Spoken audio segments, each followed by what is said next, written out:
Yeah, this is a podcast of Nathan, Nat and Shaun. Let's go! Hey everybody. Hi guys. We're on holidays at the moment. Oh, I'm loving it. And Sick. loving it. We've gotten a collection of some of the finest work that we've done throughout the year. Oh, guys. And then we padded it out with some rubbish. Don't undersell it, no. Yeah. Don't undersell it. And this, of course, being a live broadcast. Today's best bits are all about... From the Vault 2016. Couldn't have said it better yeah. myself. Oh my God, right to the point you are. Enjoy. This is Nathan, Nat and Shaun. John Cleese John is Cleese, in the yeah. It was house. it was one of the most pleasant moments of my life on Saturday because I got very fond of the cast. I've only been working with them about nearly 2 weeks. They're such a nice bunch of guys and girls. I've heard you say they're really talented, but would you say that if you were to travel, other parts of the world, because I started coming here about 72. Yeah. Eric Idle used to do a commercial for a chocolate bar, I think, or something called Nudge. Seriously. Nudge, and he chocolate didn't bar. want to do the second series, so they rang me up and said, do you want to come and fill in for Eric? And I came out here, and the first thing I started doing was going to little shows all over the place, and they were so good.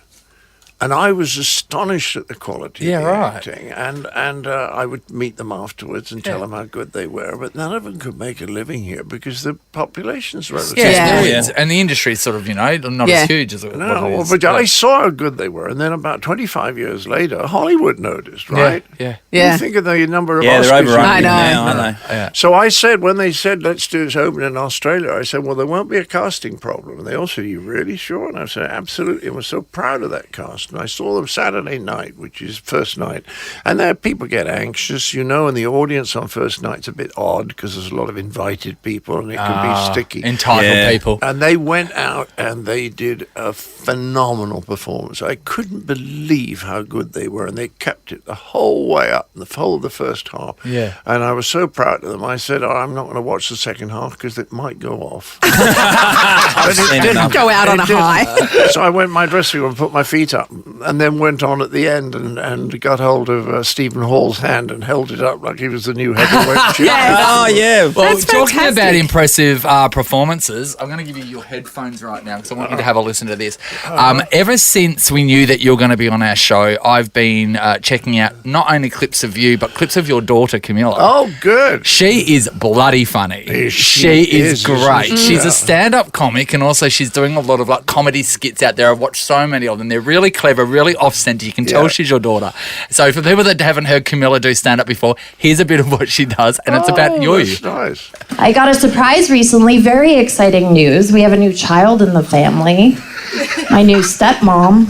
My dad, he's 75 now and just married lucky number 4, his soulmate du jour. It's actually pretty cool. We have a lot in common. We're both 6 foot, blonde, and way too young to be married to my dad. That's pretty funny, She John. goes on to this great nickname that she calls her now in public, which is Mum. And then she also, there was a bit in there, it's so, when someone's good when you want to repeat it back to people? Yeah. And there's another bit in there where she goes, they're having an argument, and she goes, don't you speak to me like you're my mother. And then she goes around and she goes, you can't leave in that outfit. And then she goes, don't you speak to me like your mother? And she goes, no, because you're stretching out my dress.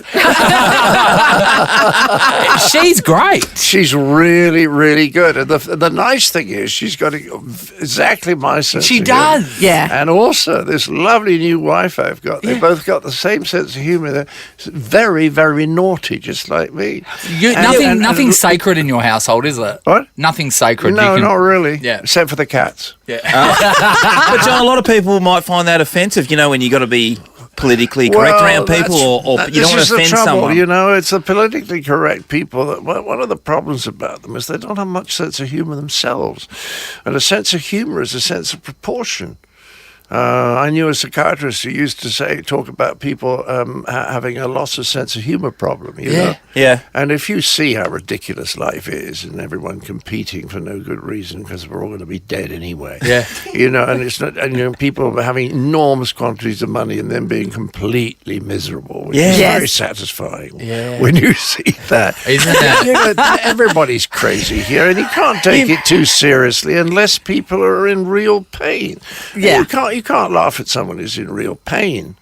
But everybody else is fair go. Well, in Faulty Towers, I pretend to stick my finger in Manuel's eye, and everyone screams with laughter. It's not serious. Do you think people's, society standards have changed and we've all become a little bit too uptight about it? Yeah.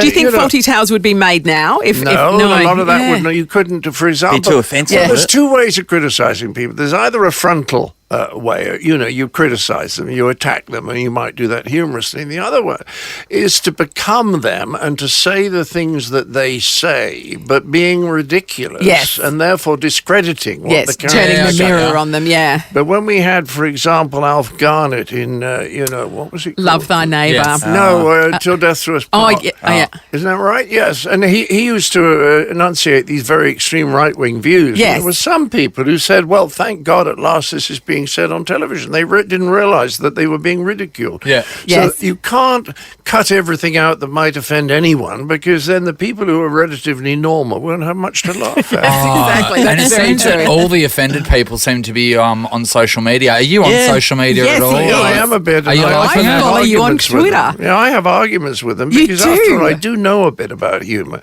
And the whole point is, don't be really mean to people. Yes. Yeah. That's the principle. And you don't back off from stating that. I followed you on Twitter for some time, and whenever somebody is overly critical or takes offence at something ridiculous, you take it to them. Should. And imagine being I think told it's off by John absurd. I Cleese. mean, this would probably offend people, but I do not see what is bad about saying. Sorry, what is good about saying a person of colour and what is unforgivable about saying a coloured person? To me, what's the difference? Yeah. How can you get upset what about it is? something like that when Syria is going on? Yeah. And it should be. And what I get strung up in a lot of the times these days is people get stuck on words and the way they come out and stuff, instead of thinking of the intent behind it. You know what I mean? If the intent's kind and it's not That's cruel, exactly right. then concentrate on that. Don't concentrate on the delivery. That's right. It's all about, is it done with affection? Like I have a joke about the French. I said, why do they have so many civil wars? And the answer is so that they can win one now and again. But it doesn't mean that we hate the French. No, and you would have heard 1,000 of them, people getting into you maybe about being a pom. Oh, yeah. First time I got to Australia, I remember somebody said to me, where do you hide a key so that a pom won't find it? You know this one? I know the answer, yes. Under the soap. Yes. I mean, that's the inference being quite rude. you never take a shower. Take a shower. Because you guys are unclean. They have a bath about once a week. Well, we used to have a bath once a week in England, and out here you've got to have 3 showers a day. Yeah, Well, it we takes sweat a little lot use. more. What Yeah. about whinging poms? Because that's a comment we'd Oh, always well, my say. favourite joke is how can you tell that a pommy plane has landed at Perth Airport, Because the whining goes on after they switch the engines off. And that's a very good joke. My favourite one about the Aussies is they're very well balanced. They have a chip on each shoulder. Yes. That's a great call. Hey, we've got a But lot you of see, pommies. here we are making jokes about each other and enjoying It's it. fun. Exactly. Yeah, we've got a lot of pommies listening to us. Brexit. Oh, I wanted to. You supported, didn't you? I was in favour of it. So a lot of people were. For example, CJ, who directed most of the Faulty Towers show till I came along and sort of added the finishing touches. She was because the real argument is: do you want your country basically run by 5,000 bureaucrats sitting in Brussels, none of whom have ever been elected? And I think we're better out of it. But financially, I'm not sure, and I think it'll take 2 years. Right, before We read that a lot of people voted in favour of leaving the EU on the basis of thinking maybe the immigration policy was one of those things, the refugees coming around. Yeah. This is happening all over Europe now. I mean, it's a terrible problem. The Europeans, they never minded having Italians and French and we always liked the Poles because they did sort of fantastic job in the war. Did you know there was a squadron of Polish pilots in the RAF during the war? Were there? And they were the crazy brave ones too. So there was a great affection. I for thought those, you were but setting when up for a people start joke then. coming, when people come up in from the Middle East, we'll say, well, I tell you what, why doesn't everyone come to England, and then the only problem will be where we live. Yeah, that's right. Hey, John, we've been caught up in the Olympics over the last couple of weeks. Did you ever get into that? The UK did pretty well. Yes, we've done really well for three Olympics now. Yeah. Beijing and London, and I don't know. What I like about it is not just that we've done well, but they seem such decent people. Yes. Except for Ryan Lochte. Oh, well, yeah, he's right, American. An American asshole. Yeah. Yes. by definition. Yeah. But the others are just so, they're so happy, and Yes. there's a terrific team spirit, and you just think, isn't it nice to see really nice, Yeah. decent is. people My doing well? favourite Team GB athlete is Mo Farah. Oh, what an people extraordinary adore him. man. Yeah, I they know. People absolutely adore him. Yeah. I love the way that this has all turned around as well, because I'd say like a couple of months ago, you would like break your arm to sleep with an Olympian. Now, since they've come back to Australia, there's a warning not to sleep with them for 8 weeks, so you might catch the Zika virus. So no one will go. Among other viruses. Yeah, among the other things I got in Rio. Very good. Hilarious, yeah. So, hey, I wanted to ask you about when people come up to us in the street, they ask if we can get them concert tickets, right? Straight away. When people come up to you, they must want movies. They must want everything from your back catalogue. I'll tell you what, it's very strange, and I think it's quite interesting. They want a picture with me. Yeah, Yes. the Now, new 30, autograph. 40 years ago, it was a picture of me. Yeah. Yes. But now it's with me. Yeah. It's the celebrity culture. They want to be able Yes. to say to their friends, look, there's me with Barack Obama. Yeah. Yes. You see what I mean? Yeah. Yeah. And I find it very weird, because my generation had a photograph with people. It was because you'd worked together like we have now. Yeah. Yeah. Or you've had dinner with them or gone to a party. But Yes. people come up to me in the street, and I literally, the first thing I feel is a tap on the arm. Can I have a picture with you? Yeah, they don't even say hello, Yeah. do they? No, they don't even say hello. And then I say now, no, but why don't you ask the guy over there? And just pick out a random. Just the random. Right? Can I tell you, John, that when you wouldn't, you're a recognisable face everywhere you go. I'm not. I went to India last year, and random Indians would ask for my photo. So they would say, "Can we have a photo with you?" School kids. I'm like, they don't know who I am. That's because they're looking at a girl that has man feet. They literally, and I'm thinking, I'm the Facebook profile picture of all these people in India for no discernible reason other than that I look different to them. They've seen your Well, I home think movie. that's extraordinary? a lot to do with this celebrity culture, is that there's no real reason for it. Yeah. People peculiar. are obsessed with the names of somebody's dog or something. And occasionally you meet a celebrity, like I saw a picture of Taylor Swift out there. I did a TV show with her. I thought she was wonderful. Yes. Funny and charming and quick. And, Can and sing. also can sing, and also sort of demure in a very, Yeah. very Yeah. attractive way. And I can understand why people are interested in her.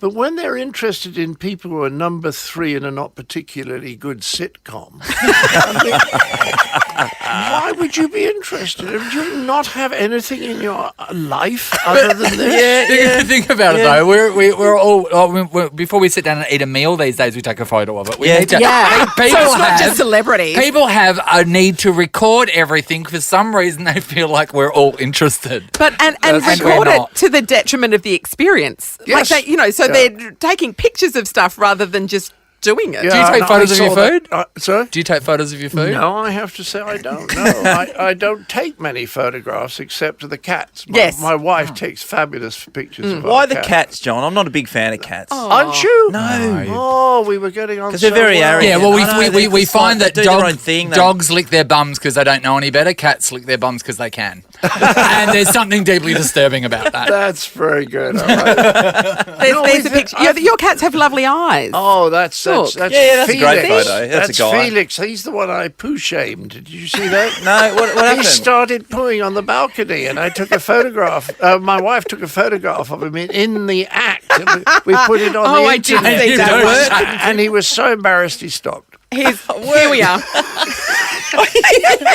So, and is he doing that in front of his litter tray? Well, yes, that in what front that of the is? litter tray, Yeah. as if to say, "Screw you." Yes, exactly. That is a statement. You That's really what that did is. poo shame. He poos very elegantly today. He's pooing very elegantly, but he's not supposed to poo on the balcony. But It's good that anyway, you've once got he rules. realised that 5,400,000 people had seen him doing it, No one ever wants to see themselves doing it. No, but what I thought was so splendid was that my wife actually got that shot. Yeah, That's know. a great shot. Now, if that had been That's Mick actually Jagger, I would never have to work again. That's a good point, though. She waited to watch Felix take the poo. Yes. Right? She Yes. could have said, hey, stop him. Yeah, stop. the But poo. no. But he was saying it wasn't him. I see. No, he was saying it was Teddy. Deny. So Deny. we were able to confront him with that.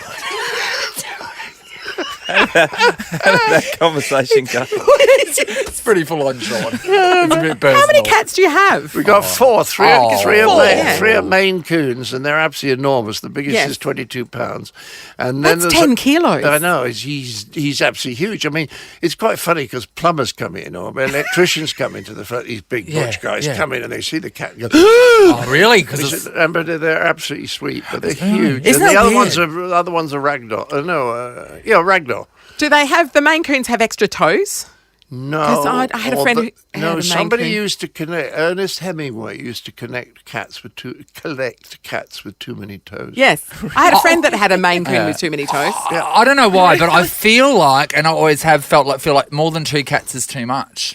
Isn't that It's like weird? a Isn't that weird? single Draw the line old at lady. 3, do you? I think so. I just No, just at now 2, realised no more. I think 2 Well, and then that's I it. had before the divorce, I had a ranch and I had 24 cats, but they were spread out.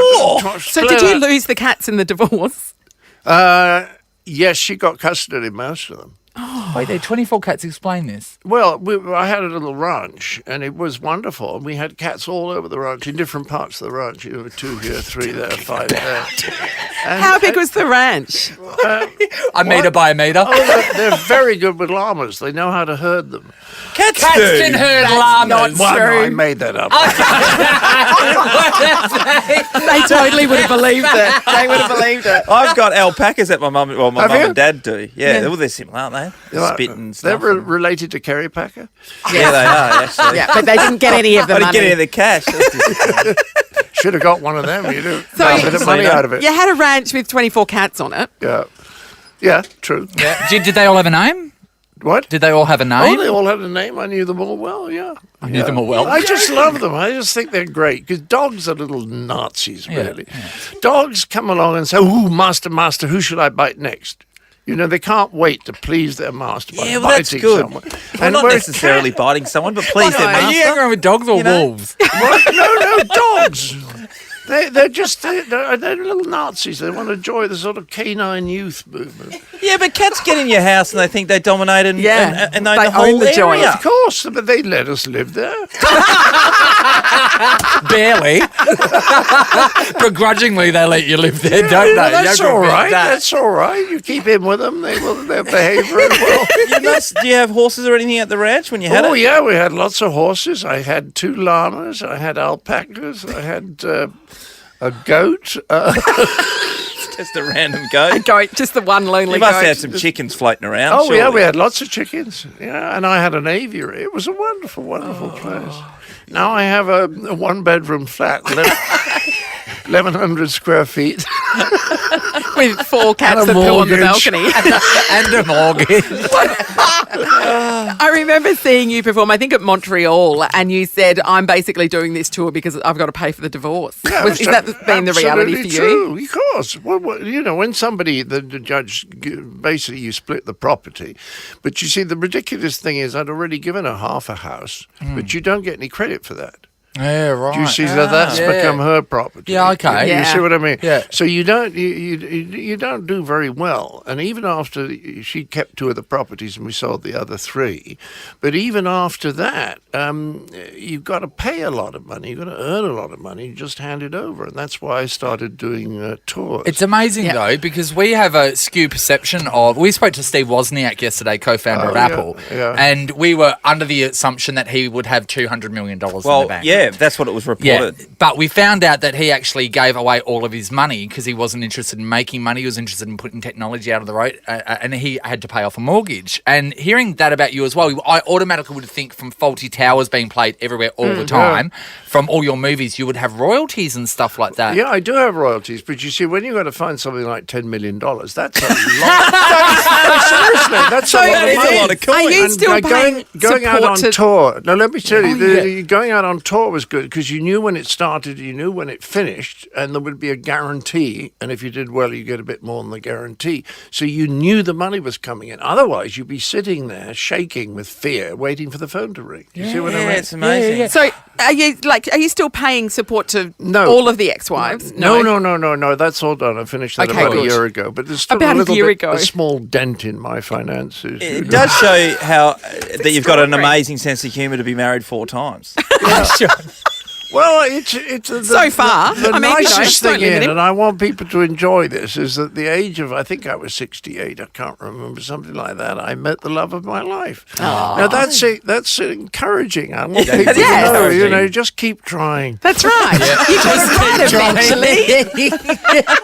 Hey, as the weddings went on, did they get less extravagant? No. The last one was the least extravagant because we decided we didn't want the press coming in and screwing it up, so we did it in Mustique, where there's real privacy. Lovely. Yes. Real privacy, because the Mustique company owns the island, or rather they lease it from the government on the mainland. Yeah. And we had it there because we knew that we could control things. Did anybody send a drone over or anything like that? No, but if they would have done, if they'd, they'll do anything. Yeah. You know, I mean, they'll dress up as a nurse and go into a hospital and try and get pictures it's shocking, of people. Really, isn't it? It is absolutely shocking. And that's why one of the reasons I don't get a very good press in England is I'm a member of a group called Hacked Off, which are people who are fed up basically with the bad behaviour of the British press. Yes. And we're trying to get some stuff in. But of course the trouble is the government, particularly the Cameron government, was so close with the press people. I mean, Andy Coulson, who went to jail, was Cameron's press man. Was that when they were taking everyone's phone call, like that's right. in their voicemails and stuff? Oh yeah, Andy Coulson was in number 10 as Cameron's. What do you call him? Press secretary? Press secretary, media advisor. Yeah, and he went to jail for his for hacking when he was editor of the Daily Mail, and then Cameron was a very, very close friend of Rebecca Brooks, who was Andy Coulson's lover and was the editor of the News of the World immediately after Andy Coulson. And she got off. She wasn't sent to work because she'd had 3 million emails destroyed by her employees. And the judge and her counsel managed to persuade the judge it was a perfectly normal thing to do, to destroy all the evidence. It was beyond. It's hard for us to fathom because we don't have a press here that's that rabid. You don't. But we do take cues off the US and the UK. Well, I've talked to a lot of guys in the media recently, and it's all what I like about the media here is you're basically interested in the story. Yeah. You're not just looking for some angle. No. And that's why it's very pleasurable doing interviews because we just have fun. Yes. Why aren't you doing a TV show right now? There's been an emergence of new shows that are taking over really the shine of movies. Game of Thrones is one of them. A lot of the HBO specials and stuff like that. Are you interested in doing something like? Well, I don't watch much television now. It's almost embarrassing, but I tell you what, I find the world increasingly interesting and increasingly puzzling. And whenever I have a bit of time, I want to read a book and find out what the hell is going on. Maybe you need to write that book. Yeah. Well, I've got to read it. I've got to read some stuff first. Yeah. I do have a show in mind, which is, I think, possibly a stage show that will be called "Why There Is No Hope." It's an upbeat little number. A musical, but I can prove it. Yeah. Have you read The Black Swan? No. By a guy called Taleb, Taleb. He's a Lebanese-born trader in New York, he was. But you could read the book, and it tells you one thing, which is that nobody can predict the future. Yeah. And there's a guy called Philip Tetlock who did a lot of research. He went to 284 pundits in America, people who made their living of us, telling people about politics and economics, and he asked them what was going to happen in 5 years and 10 years. Completely And nobody got it hopeless. right. Nobody. Completely hopeless. And the worst of all were the best known ones. Yes. Yeah, okay. Because they couldn't believe that they were wrong, so when a bit of evidence came in that they were Refused wrong, to believe it. they Yeah. just pushed it to one side. The only thing we can bank on is in the next 10 years, the iPhone still won't be waterproof. So That's guaranteed. No, me that's angry. right. That's Well, right. But there's very important for people to realise that there's absolutely no hope that this world will ever be a sensible, well-run. Somehow hearing it from you doesn't make it seem so bad. no, they're fun. But it doesn't. I was told once, Bertrand Russell, the philosopher, had once said, you can't really enjoy life till you realise what a mess the world is. Because otherwise you start trying to do something about it. Yes. And all you can do is be nice to the people around you. That's Yes. within your power. That's a good But if start. you think we're going to change the world, the answer is forget it. Most people can't change themselves. If they could start with themselves, then they could go on to the world. The Nathan, Nat and Shaun podcast. Yeah, we're starting to hear some of the harrowing accounts from some of the plane crash survivors from those planes in Parabatu Airport. You had me convinced when you started talking. Where the tail's clipped. I mean, it is a plane crash. Here's one of the survivors. I thought the plane braked, but that's about it. So as you can see, full on. Pray That for the was harrowing. survivors. Full on, Sean. I don't know how he's going to ever step on a plane again. I know. Yeah. So we want to know, is there an awesome headline in your life, but turns out that the story that backs it up, not quite as impressive. Roz is in Kelmscott. Hi, Roz. Hi, how you going? Roz. Roz, what's the headline? Tiger survivor. Tiger attack survivor. Survivor, yes. Okay, so what happened?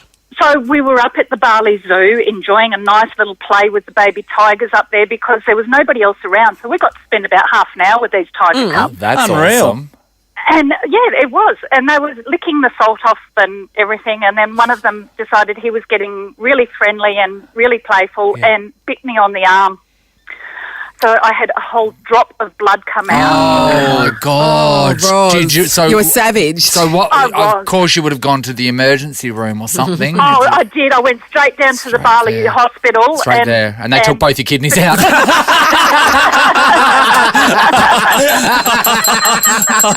All the bells. Write that one down. That was a beauty. Roz. Well, Roz, we're so- glad you survived that truly horrific ordeal. Sweet. Great That's story. terrible. Great story. Yeah, I would have led with the kidney thing. But Mel's in Camillo. Hi, Mel. Hello. Hey, Mel. What's the headline, Mel?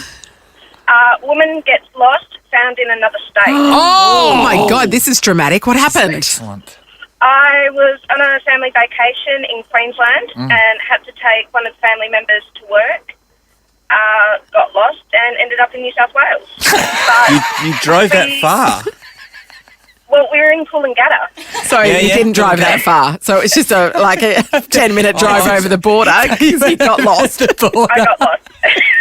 Oh my God. Okay, so were your family looking for you? Were there posters? No. I was lost for about 2 hours. 2 2 whole hours. Yeah. We didn't have GPS, didn't have a mobile phone. Was it? What? At what point did you think? I don't know if we're going to make it. Yeah, no point. At no point. Probably about half an hour after I drove past the Welcome to New South Wales. Yeah. Oh, okay. Sure. Okay. I mean, that's A devastating account. I can't believe we found you. Mel, who got lost. Let's go to Cindy in Valdivas. Hello. Hello, how you going? Cindy. What's Having a great time, Cindy. the headline, Cindy? Okay, so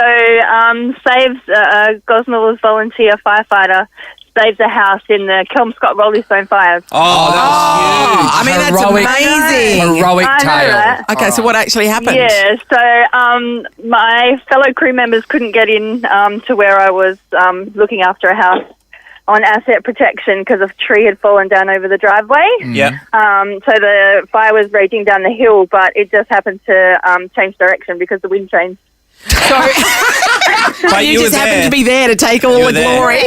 Yeah, totally. No, you did, no, because you just sort of started just went, and then realised it was Courageous. Totally claimed it. Yeah. Courageous in the face of disaster. Oh, give her the keys to the city. Oh, that's extraordinary. Thanks, Cindy. All right, let's.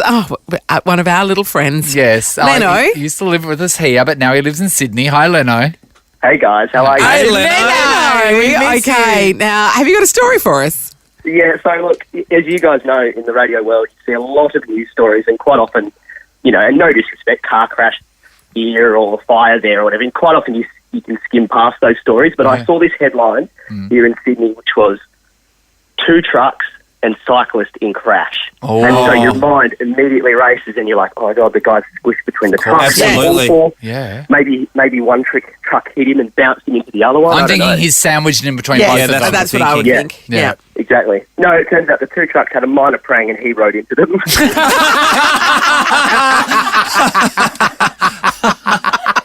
So they've basically just stopped and he rode into the back of them. Yeah. Oh yeah, no one needed to go to hospital. Oh my God! Oh my Yeah. God! Okay, you guys saw this. Leno, did you see the story that made national news here this week, where it says a koala and a butterfly are best friends? Yeah.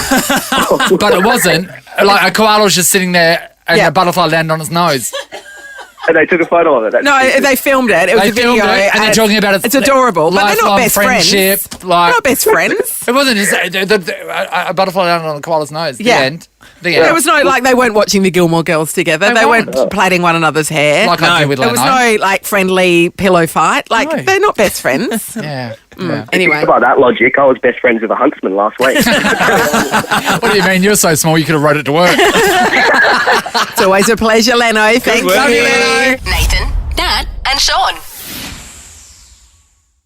Joining us is Dr. Zahi Hawass. Did I get that right? Right. Okay. Zahi Who is a minister? Indiana Jones. Indiana Yes. Jones, but also a radio star in his own right, in his native Cairo. Welcome, Zahi. Thank you. Wow, you are one of probably the most interesting people we'll speak to all year. Yes. You are basically the go-to guy for anything Egyptian, aren't you, around the world? Exactly. Yeah. So do you have like a pass that means when you're in Cairo, which is where you just flew from, can you just go into any pyramid you want, just flash a badge? Yes, of course. You know, my field actually is studying the pyramids. Yeah, really? Yeah, this is my major Expertise. interest. After Because that. if we went to Cairo as tourists, Did you go? no. My understanding is if we're there though, we're only going to see it from a distance. You get no. You can enter inside the Great Pyramid. Fantastic. Is King Tut's tomb cursed? Of course. Okay, so You not going can there enter then. inside the tomb of Tutankhamun. You can enter inside the tomb of Seti. Many major tombs in the Valley of the Kings. You have 64 tombs in the Valley of the Kings. And now I'm the director of a team who are using a new technology to look what's underneath the ground. Wow. Because you have many tombs were not Yes. found yet in the Valley of the Yeah, Kings. right. So how do you know that they exist? How many more do you know that exist? We know by record that this king was in this dynasty and his tomb was not found, like the tomb of Amenhotep the First, Tutmos the Second, Ramses VIII. All the queens of Dynasty 18 were buried in the Valley of the Kings. Their tombs were not found, and that's what I'm looking for. To date, what is your most amazing discovery? Whether it be something you found, The Valley of the Golden Mummies. Tell me about it. The tombs of the pyramid builders. I found the tombs of the builders of the pyramid. Really? So hang on. And that's We amazing. know that aliens built the pyramids, right? Now. That's, there is a TV program in the States called about aliens built the pyramids. Yes. Yes. And they called me for an interview. I said, if you bring me, I will close your program because I found this major important discovery is really amazing to tell us about the workmen who built the pyramids and how they did it and, normal people. You have all this text in hieroglyphic. It tells us about the people who were really involved in the construction of the pyramid. And Yeah. building these pyramids didn't take overnight. It was a long process. Like, we're talking a decade to make a pyramid? No, I mean, it depends. We know with recent discoveries now, the Great Pyramid, who's the largest of the 123 pyramids that we have in Egypt, built that pyramid in 32 years. 32 years. Gee, that's How's the commitment? Wow. That's a big project. Why are pyramids pointy? Because that would have been a hard shape to do back then. Because, Isn't it? because the Egyptian looked at a bird called the phoenix. Yeah. And the phoenix lay up in a shape like that. Yes, Then with they, the wings they down. thought that this is the primeval mound. Yeah. The mound that the universal God of Egypt created the world through this mound. Yes. And therefore, the king has to be buried underneath that mound to use this as a stairs to heaven. You know what? It's like, I feel like Egypt is the closest we get to magic. I just Yeah. feel like it's so Magic magical and mystery. And mystery, Yes. it really is. That's why Exactly. I find it hard to find a person that isn't fascinated by Egypt. Yeah, it's amazing. So there's been a lot of TV and movies that have spawned Yeah. off of Egypt. So The Mummy. say Stargate, right? Yeah. That's basically all that they use like history from Egypt. Have you ever watched Stargate? Of course, I know Kurt Russell very well. He's a good friend Do of mine. you? Oh my gosh. That's an excellent name And dropping. when they did this, and when they did this movie, everything in it was perfect, Yes, correct, I except thought so. the story is not Aliens. correct. Sure. But the hieroglyphic was correct. Yeah. The temples were correct. Yeah. Because they hired an expert to make all this. Yes. The only thing that's wrong is Ra wasn't an alien. Yeah. Minor detail. So, Dr. Zahi, have movie companies, have they tried to hire you to get some information? I was teaching at UCLA, and Yep. Steve Spielberg, Yep. wanted me to be Did you just call him the Steve? consult for Prince of Egypt. Yeah. Yeah, right. And it's conflict, about Moses, and you have the Yeah, of course. the Arabs are against these kind of things, and I Sure. gave him a name of someone else, and they brought 30 artists to Egypt to look at the tombs. Then they can draw the cartoons in the movie Prince of Egypt. But most of the Hollywood movies now, they really have consultants, and that's good. Yeah. Okay, so you would have uncovered some amazing things in your career. Have you gotten to keep anything that you keep at home? You can't. So there's By nothing law. you have not found anything. You don't have one bit of memorabilia at your house. You can't. Wow. By law. So the Everything government belongs to owns the everything, yeah. Then anything you discover, it's in the museum, and you publish a book. You make lectures. That's what they do. I thought out in your backyard you would have had like the No, you Sphinx's can't. nose as a barbecue. Because there would have been a time when tomb robbers might have stolen stuff. There might be Of stuff. course. That's And we have- incredible. We have many stories, and actually, the country I brought a lot from Australia.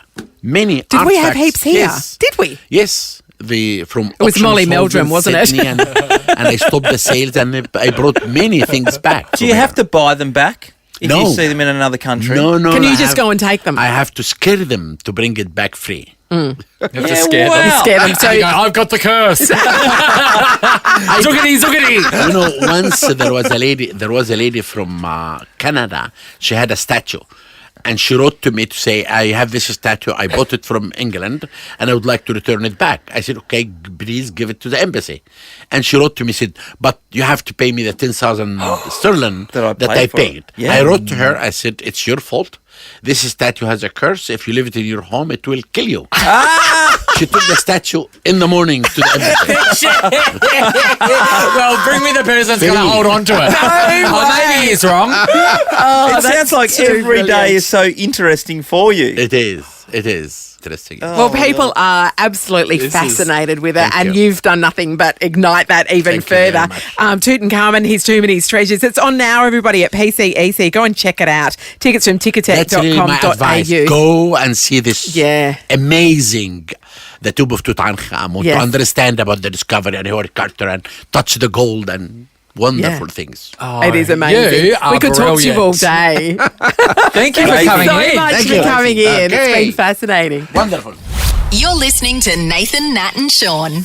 Now, as you know, we've been pooling our money together to see if we have enough to buy the Taj on Swan Land. Because we can see ourselves there, living side by side. We don't see each other enough at work. No. We want to live one in big Peppermint house? Grove together. Or 3 adjoining We can houses. have one big house with 3 different wings. Okay, I like Can it. you be Great idea. tri-wingle? Can a house be tri-wingle? Yeah, why not? Why not? Yeah, I suppose there's 2 wings in the middle.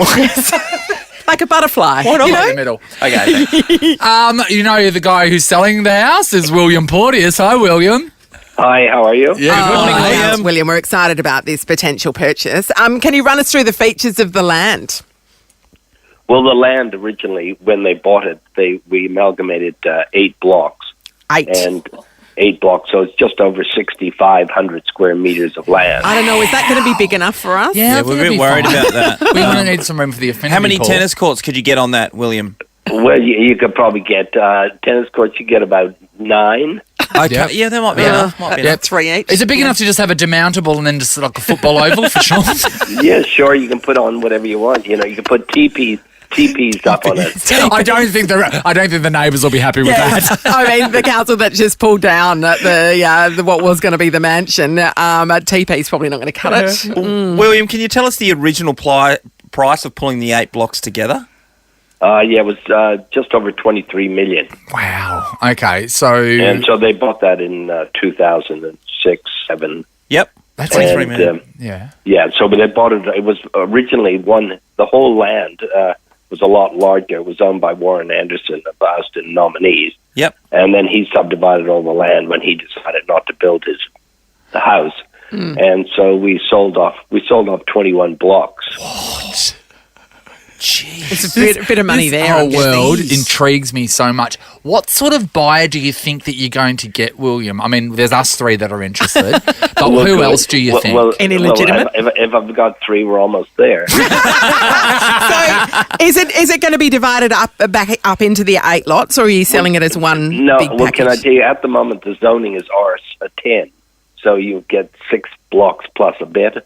But I think that the zoning will probably allow for 8.